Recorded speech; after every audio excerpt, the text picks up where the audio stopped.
Rappers who wrote verses for other rappers. If you ask the average rapper if they've ever gotten help writing their verses, they're likely to vehemently deny it. In hip-hop, there is a fixation on authenticity, and not writing your bars is often seen as the cardinal sin of the game. However, despite this mentality, there is plenty of evidence that suggests that hip-hop has always been a collaborative genre to some extent, and the practice of using co-writers, or in some cases ghostwriters, is more common than ever. As hip-hop's popularity continues to skyrocket around the world, the pressure to produce top-quality, successful songs increases as well. As a result, artists often enlist the help of their team and other artists to ensure a smash hit. Some artists are completely upfront about their nature of their artistic process. Kanye West, for example, sees himself as a curator and will hand out writer credits to people who are merely present during the writing process. Other rappers, however, are not so forthcoming, and many will use ghostwriters, an uncredited writer who accepts payment to forego credit. You might think your favorite artist writes all their bars themselves, but you would be surprised. Before we get started, make sure you like this video and subscribe to our channel. Now, here's 8 rappers who wrote verses for someone else.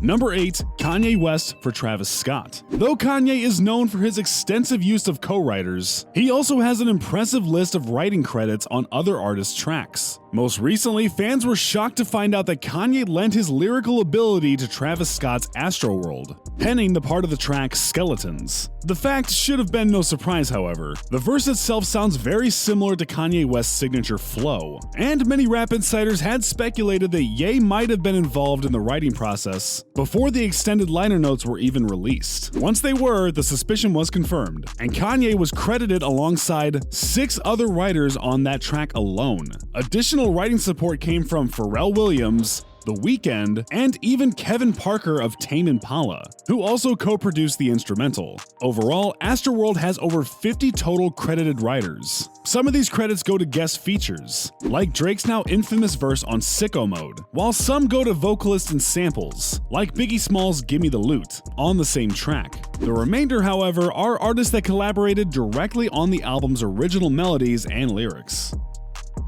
Number 7. Partisan Fontaine for Cardi B. Though you may not know it, Partisan Fontaine is the writer behind most of Cardi B's hits. The two exist in a sort of symbiotic relationship. Without the one, the other likely would have never achieved the level of mainstream success they currently have. Partisan and Cardi met when Cardi was still a dancer at a strip club in New York. The two began to collaborate on music together, Fontaine viewing Cardi's large social media audience as the perfect platform to achieve success he had not been able to capture as a solo artist. After penning a majority of Cardi's Bodak Yellow, the two continued their collaboration. Fontaine has a whopping 12 credits out of 13 tracks on her debut album, Invasion of Privacy. Known for her candor and honesty, Cardi has been sure to give Fontaine the credit he deserves. She's been very vocal in interviews about his influence on her music, even once outright acknowledging that he wrote most of the entirety of her personal song Be Careful. It seems like Cardi's candidness paid off. Fontaine has not only begun developing his own solo career, he's also been tapped to collaborate with artists like Kanye West, going on to write the majority of Violent Crimes off of West's album Ye. And at the same time, people respect Cardi for being honest about her having a writer, unlike some other acts on this list. Number 6. JayZ for Dr. Dre. Dr. Dre has always been upfront about his lack of writing ability. Dre's skill has always been production, creating some of hip-hop's most iconic beats, and that pursuit took most of his artistic focus. As a result, even during his time in NWA, Dre received writing help on most of his songs. However, it was recently revealed that Dre's most iconic single, Still Dre, was not co-written, but rather fully penned by none other than JayZ himself. In a July 2020 interview on The Breakfast Club, Snoop Dogg revealed that JayZ was flown into the studio to help Dre with the track, and he surprised everyone by writing the entirety of the song in just 30 minutes. Snoop even admitted that JayZ penned his verse on the track, saying, quote, "He wrote Dre and my and it was flawless." Besides JayZ, Eminem has famously written for Dre multiple times, most notably his verses on their collaborative hit single Forget About Dre. Ironically, in the very same interview with The Breakfast Club, Snoop Dogg revealed that he did not personally rank Eminem as one of his top 10 best rappers.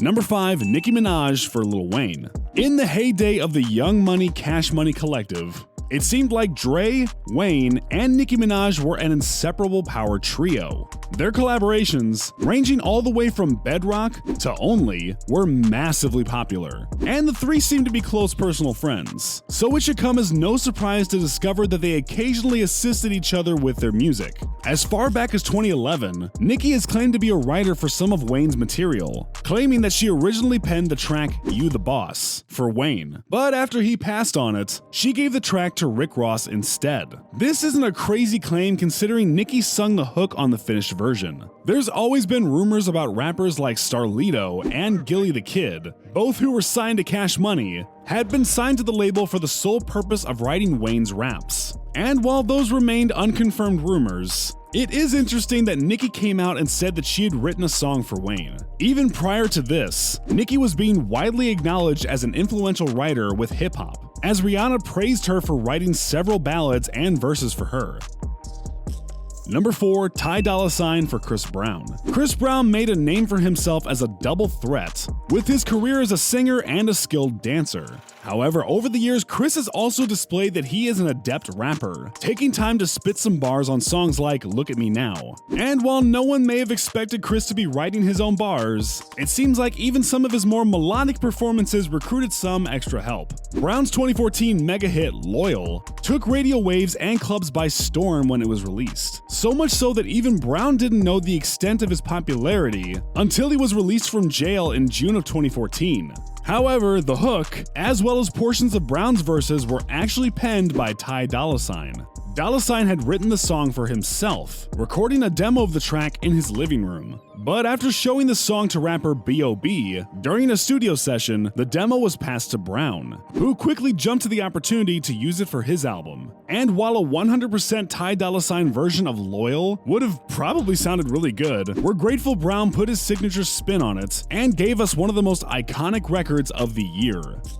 Number 3. Drake for Kanye West. Though Drake has had his fair share of controversy in regard to ghostwriters, many people forget that he made much of his initial impact in the music industry as a writer for other artists before gaining widespread popularity. And though the two were on less than ideal terms in 2020, Drake and Kanye were once friends who frequently collaborated together. In 2016, Kanye wrote a series of tweets that thanked Drake for his help with Ye's album Life of Pablo. According to West himself, Drake was a contributor to 30 Hours, Father Stretch My Hands, and Facts. West praised Drake for helping him with No Strings Attached. However, as tension between OVO and Good Music resurfaced and built, the camaraderie between the two didn't last. Drake is widely acknowledged to have contributed to West's album Ye, having written the hook for the track Yikes. However, Drake is not listed as a co-writer anywhere in the liner notes. This snub could very well have contributed to Drake's decision to make West the secondary target on his Pusha T diss,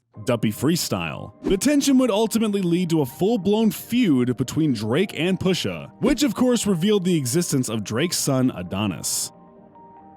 Number 2. Sci-Hi the Prince for Travis Scott. Travis Scott appears on this list for the second time due to new information that sheds light on the creativity process of Astroworld. As we've already discussed, the album employed a host of writers and collaborators, with over 50 writers being credited throughout the 17 tracks. But in August of 2020, several reference tracks surfaced that revealed that Sci-Hi, who has been associated with Good Music since 2009, may have had a larger hand in the bulk of the writing than previously assumed. Sci-Hi has written credits on 5 of Astroworld's 17 tracks: Sicko Mode, Coffee Bean, Stargazing, No Bystanders, and 5% Tint. The reference tracks in question feature Sci-Hi performing Travis's verses on Sicko Mode and Coffee Bean, the latter attracting attention specifically because it had been touted as one of Travis's most personal songs yet. While Travis himself has yet to comment on the reference tracks, Sci-Hi has been vocal about the collaboration nature of the album, stating, quote, "Once you put out a rap album that you're getting 50, 60, and 100 grand a show, and you're this household name, the only next level to go is to compete with Adele and Sam Smith. You don't just want to be in there with you, an engineer, and a bag of weed. It's hard to outthink 10 people that's in an Adele session,"